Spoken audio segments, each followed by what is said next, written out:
fewer cars on the roads. That was the 5th mention, by the way. So I got one more. You're not far off, right? Thanks, Tim, for the question. Here's Scunny calling from downtown. Scunny, have you got a question for the mayor? Yes, gentlemen. Good evening. Thanks for taking my call. You're welcome. I was just wondering if the mayor had anything to say to the folks in Toronto that ride bicycles. And given all the promise that the bike plan had when he first came into office, how we have been so poorly taken care of. That's my characterization of it over the years when Mr. Miller has been in office. And now we see, here it is Bike Month, we're all being asked to get it back out on the streets, and we're still not given a safe place to ride. Well, I quarrel with you a bit. I think, in fact, I know an awful lot has happened since I've been mayor to introduce safe biking routes, and right now, this year, in part with federal infrastructure money, but also with city money, we've got the largest construction of off-road bikeways and bike lanes in 1 year in the history of the city. That doesn't help the safety and security of the people that follow the city's advice and use active methods of transportation to help the city get rid of the smog, the gridlock, and all the other things that active transportation contributes. Okay, let me jump in there. I actually don't understand your last point. We're building more bike lanes this year and off-road bikeways in Scarborough, North York, more kilometers than have ever been built in any year in history. Why doesn't that help? Well, the recreational stuff is fine. It doesn't help the people that actually use the bicycle as utilitarian or occupational mode of transportation. Okay, so what I'm talking about are bike lanes on roads and bike ways off roads that will allow people to get between destinations using bikes. I think it is a fair criticism to say that I haven't got quite as far in the bike plan as I had hoped. Right. There are a couple of reasons for that.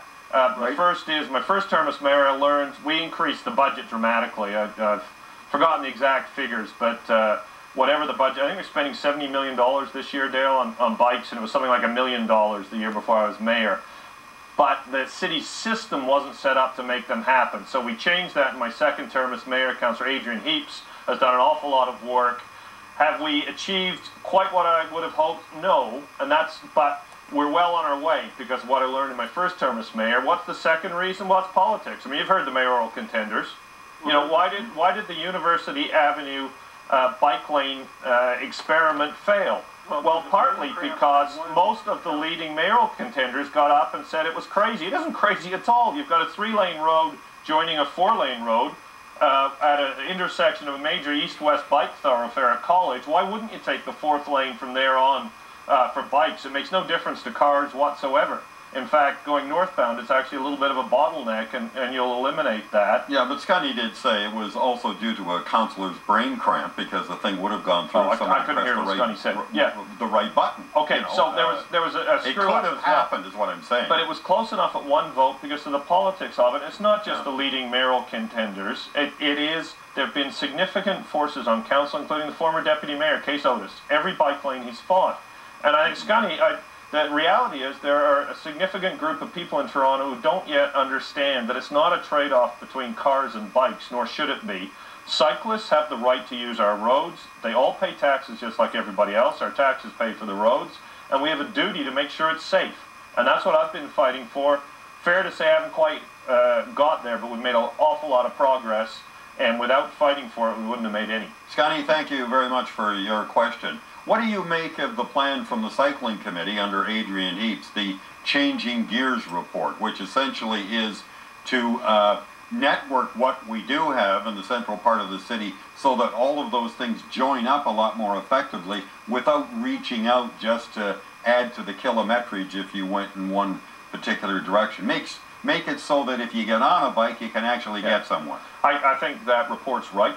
It's a good report, actually. People should have a look at it. It's nicely done. And it's right. You want a network.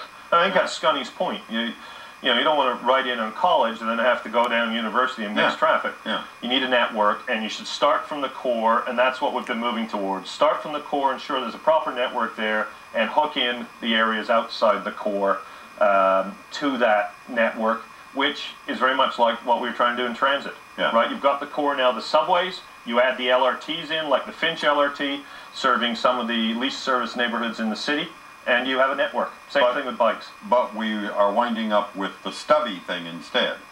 And people, if the Premier can't find a way, and I don't care how he saves face, to get this money back in, start construction on Finch next year, and get the Scarborough RT going, people are going to look back 20 years from now and say, what on earth was he thinking? Could he be still saving a little special surprise for us before his election? No. Who knows? I mean, stranger things have happened in politics, isn't that fair to say? They do say a week is a long time. Yes, indeed. But the point is, you're not giving up in terms of getting that money put back in, or at least committed. Because right now, it's kind of gone, isn't it? Oh, it has gone. Yeah, they cut it right out of the budget.